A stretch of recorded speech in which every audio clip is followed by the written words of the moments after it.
বাংলাদেশের ইকোনমি আসলে কেমন? প্রফেসর ইউনূস তার বক্তৃতায় বলেছেন যে এটা ভঙ্গুর, অর্থনীতির ভঙ্গুর।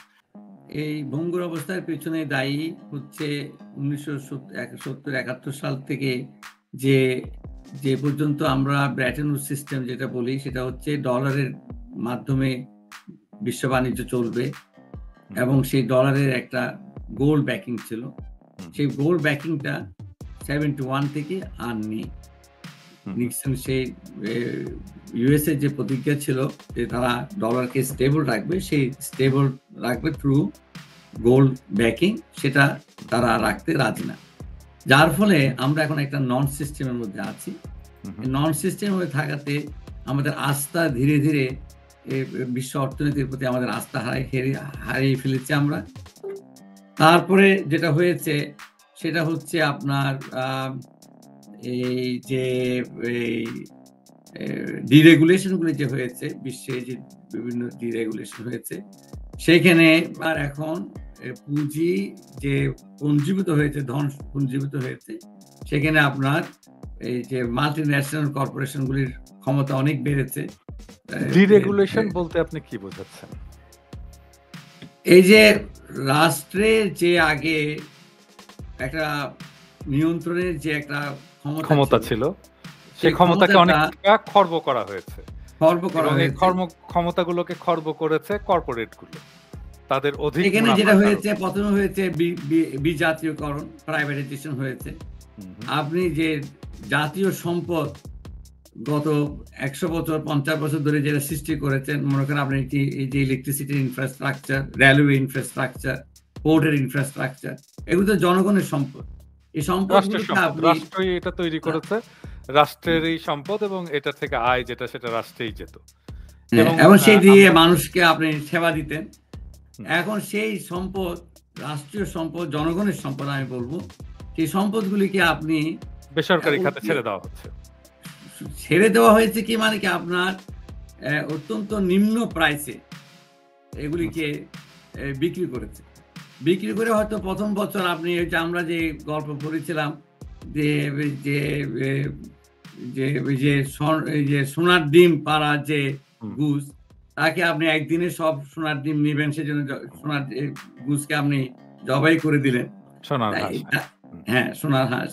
এই জিনিসটাই হয়েছে যে আপনার এই যে কর্পোরেশনগুলি থেকে ওরা বললো ওরা ইনভেস্টমেন্ট করবে, আমাদের আর চিন্তা করতে হবে না, আমরা ওখান থেকে ওদের কাছ থেকে ট্যাক্স পাবো, ওদের আমাদের চলবে। আমরা এই আলোচনায় হয়তো যাব আবার, মানে আমার ব্যক্তিগতভাবে এই প্রসঙ্গে হয়তো কিছুটা আপনার সাথে, বিনয়ের সাথে দ্বিমত করতে হবে, কারণ প্রাইভেট পাবলিক পার্টনারশিপ এটা ইকোনমির একটা অন্যতম ড্রাইভার, একটা রাষ্ট্রীয় ইকোনমি। আর ধরেন একটা রাষ্ট্রীয় সম্পদ যদি বলেন যে ধরেন আমাদের কাপ্তাই বাঁধ, এটা আমরা করেছি অনেক আগে, হ্যাঁ, এটার তো ডেপ্রিসিয়েশন হতে হতে হতে হতে এটার ভ্যালু তো জিরো এখন। যাই হোক, আমরা ওই প্রসঙ্গে পরে আসবো। আমরা আপনার আলোচনায় যেটা বুঝতে পারলাম যে বিশ্ব অর্থনীতির অবস্থা কয়েকটা কারণে খারাপ। প্রথমত ডলারের যে মূল্যমান, সেটা যখন বিচ্যুত করা হলো সোনা থেকে, তখন ডিলিঙ্ক করা হলো সোনা থেকে, তখন থেকে এটা শুরু হয়েছে, এবং তারপর থেকে এই নানা ধরনের অর্থনীতির উপর রাষ্ট্রীয় নিয়ন্ত্রণটা কমিয়ে যাওয়ার কারণে কর্পোরেশনগুলো লাভ বেড়েছে এবং বেসরকারি খাতগুলো শক্তিশালী হয়েছে, এবং এর ফলে ধন বৈষম্য বেড়েছে, দারিদ্র্য বেড়েছে। এই তো, আমি কি ঠিক বললাম? ঠিকই বলেছেন। আচ্ছা, এবং এতে করে আমাদের এখন যেটা হয়েছে, যে কথা আমি যে আসছিলাম, যে ট্যাক্স পাওয়া নিয়ে আমার রেভিনিউ যে আমাদের, কিন্তু আমি নিজেও বলেছি যে আসলে রিজার্ভ এখন কেমন আছে সেটা আমরা জানি না, কত আছে আসলে। তো বাংলাদেশের ইকোনমি কেমন আপনি বাইরে থেকে দেখে কেমন বুঝছেন? আপনি ইন্টারনালি কোথাও আলাপ করেছেন কিনা, বা ভিতর থেকে দেখার কোনো সুযোগ হয়েছে কিনা, সেখানে আপনার একটা অ্যানালাইসিস জানতে চাই যে বাংলাদেশের ইকোনমি এখন ঠিক কেমন অবস্থায় দাঁড়িয়েছে। আমি প্রথমে বলে নিতে চাই, আমি ইন্টারনাল ইনফরমেশন আমার কাছে কম, কারণ প্রথম কথা হচ্ছে আমি বিদেশে থাকি, দ্বিতীয় কথা হচ্ছে বাংলাদেশে ইনফরমেশন তো দেওয়া হয়নি।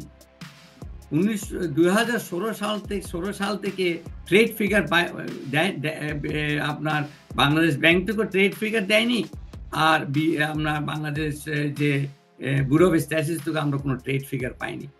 ট্রেড ফিগার না পাওয়ার কারণ হচ্ছে ট্রেডের মাধ্যমে কিন্তু টাকাটাগুলি পাচার হয়েছে মিস ইনভয়েসিং করে, ইলিসিট যে ট্রান্সফার অফ ফান্ড হয়, এটার মেইন একটা সোর্স হচ্ছে ইনস্ট্রুমেন্ট হচ্ছে আমরা ট্রেড মিস ইনভয়েসিং। আপনি ইম্পোর্টে দেখাবেন বেশি দাম এনেছেন, এক্সপোর্টের দাম দেখাবেন কম, হ্যাঁ, তাহলে আপনি কি করে তথ্য পাবেন? এখানে কোনো বাংলাদেশে যে তথ্য আছে সেটা কতটুকু রিলায়েবল, নির্ভরশীল আমি জানি না। এটা একটা ফ্যাক্টর। আর একটা ফ্যাক্টর হচ্ছে আমি তো দেশে যাই, মাঝে মধ্যে যাই, তবে ওই ইনফরমেশন পাওয়াটা খুব টাফ, ওইটা আমি রিলাই করি। আমি কিন্তু সাধারণভাবে যেটা বলছিলাম যে বাংলাদেশের অর্থনীতি ভঙ্গুর কেন, এটা হচ্ছে প্রচুর টাকা পাচার হয়েছে, ধনবৈষম্য বেড়েছে সাংঘাতিক। মানুষ এখানে এই যে আপনি বললেন উন্নয়ন কিন্তু শুধু জিডিপি না, আমি যদি ধরিও নেই জিডিপি ফিগারটা কোনো ম্যানিপুলেট করা হয়নি, হয়েছে, আমি প্রমাণ করতে পারবো ইনডাইরেক্টলি, কি ধরে নিলাম এটার এই তথ্যটা সঠিক তথ্য। আমি এই উন্নয়ন আমি আপনাকে একটা ব্লান উদাহরণ দিই। বাংলাদেশে গণতন্ত্র নেই, আমি কনসেন্ট্রেশন ক্যাম্প করলাম, প্রচুর জেল বানালাম, প্রচুর জেল, জিডিপি কিন্তু বেড়ে যাবে। অবশ্যই পারবে, হ্যাঁ। আমি প্রচুর গুলিগোলা কিনলাম, আমি প্রচুর পুলিশ রিক্রুট করলাম এবং পুলিশকে আমি মিলিটারাইজ করলাম, তাদেরকে ইকুইপমেন্ট দিলাম, AK-47 কিনে দিলাম, জিডিপি বেড়ে যাবে। তাই আমি অসংখ্য আয়না ঘর বানালাম, জিডিপি বেড়ে যাবে। হ্যাঁ, আচ্ছা, তারপর আপনি ওইটা করলেন না, আপনি কোনো এনভায়রনমেন্টের উপর কোনো আপনার রাখলেন না, আপনি প্রচুর এই যে আমি সুন্দরবন কেটে সমস্ত গাছ বেচে দিলাম, জিডিপি বেড়ে যায়। হ্যাঁ, বেচে দিলাম। তারপরে আপনি জাহাজ ভাঙতে শুরু করলেন, জিডিপি বেড়ে যাবে। মানুষের স্বাস্থ্যের অবস্থা কি হবে? স্বাস্থ্য যখন মানুষের অধপতন হবে, প্রচুর প্রাইভেট হসপিটাল হবে, জিডিপি বাড়বে, ডাক্তারদের ইনকাম বাড়বে, ফার্মাসিস্টদের ইনকাম বাড়বে। আপনি ওটা কি ডেভেলপমেন্ট বলবেন?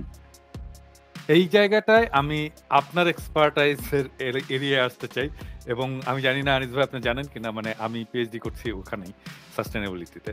তো সাস্টেনেবল ইকোনমি, হ্যাঁ, এটা আসলে কি, এটা কেন জরুরি আমাদের জন্য, এই প্রসঙ্গে আপনার কাছে কিছু জানতে চাই সংক্ষেপে। এটা তো আপনি অলরেডি আপনি নিজে এখনই আপনার প্রশ্নের মধ্যে উত্তরটা রয়ে গেছে। আমি যদি সাস্টেনেবল একটা রেভিনিউ হচ্ছে পরবর্তী প্রজন্মকে আমরা একটা ফ্যামিলিতে কি করি, বাবা চায় আমার ছেলে মেয়ে আরেকটু একটা বেটার পজিশন থেকে শুরু করুক। আমাদের প্রত্যেকেরই আমাদের ব্যাকগ্রাউন্ড ইজ ভেরি পুয়ার, বাবা মা এতটুকু দিয়ে গেছে, আমি চাই আমার ছেলে মেয়ে আরেকটু উপরে যাক, আরেকটু। এটা হচ্ছে সাস্টেনেবিলিটির একটা মানে সহজ অর্থ। এখন যদি আপনার ইকোনমি হচ্ছে এরকম ভঙ্গুর, আপনি আপনার পরবর্তী প্রজন্মের জন্য কি রেখে যাচ্ছেন? একটা মানে আনসার্টেন, একটা অনিশ্চিত ভবিষ্যৎ রেখে যাচ্ছেন না। সাস্টেনেবিলিটির দরকার, যে আপনি উন্নতিটা যেন এটা ঊর্ধ্বগতিতে যায়, এটা যেন উঠানামা না করে এবং আবার নিচের দিকেও না যায়। সেটার জন্য আমার এনভায়রনমেন্টকে এনশিওর করতে হবে, কারণ আমাকে পরিষ্কার বাতাস, আমাকে নিঃশ্বাস নিতে হবে, আমার স্বাস্থ্য ঠিক রাখতে হবে। এটার যে একটা এনভায়রনমেন্টাল ব্যালেন্স আছে, হ্যাঁ, এটা আমার দরকার।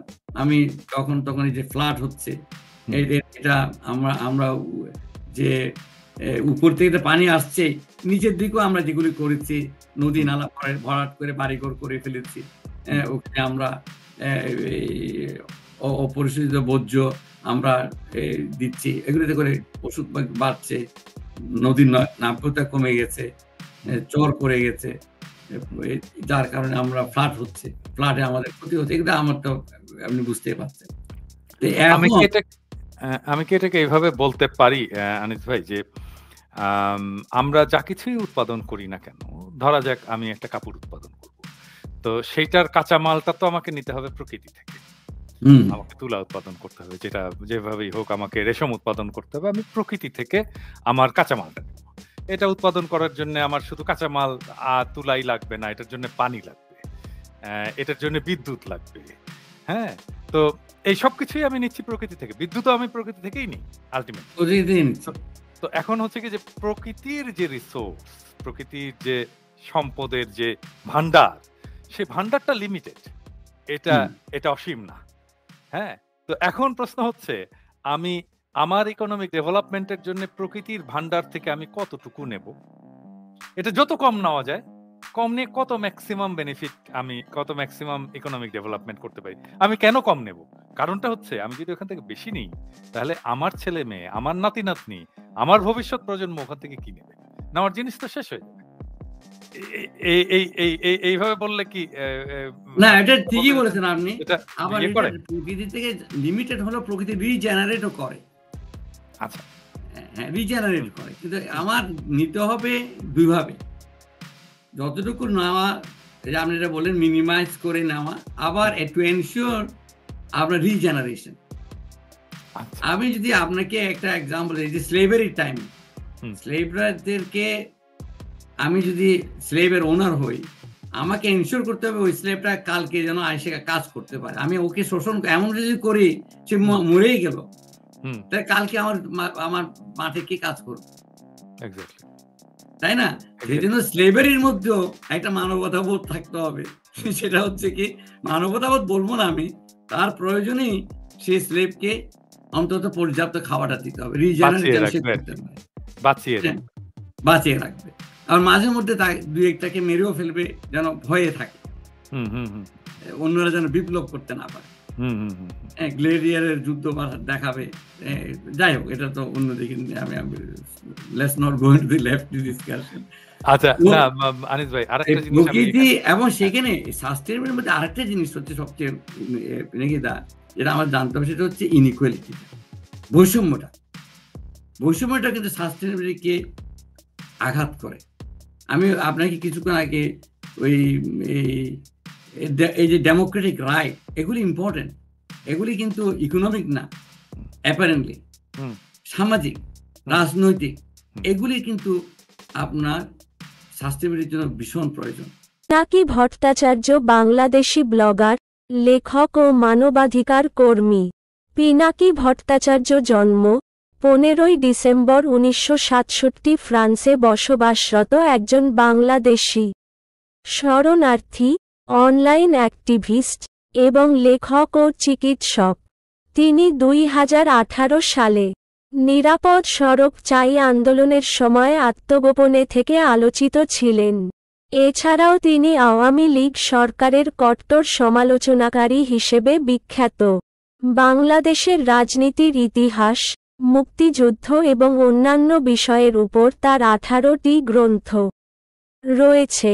পিনাকি ভট্টাচার্য জন্ম 15 ডিসেম্বর 1967, বয়স 56। বগুড়া, পূর্ব পাকিস্তান জাতীয়তা, বাংলাদেশি শিক্ষা, রাজশাহী মেডিকেল কলেজ, রাজশাহী, বাংলাদেশ। পেশা ব্লগার, অনলাইন অ্যাক্টিভিস্ট এবং চিকিৎসক।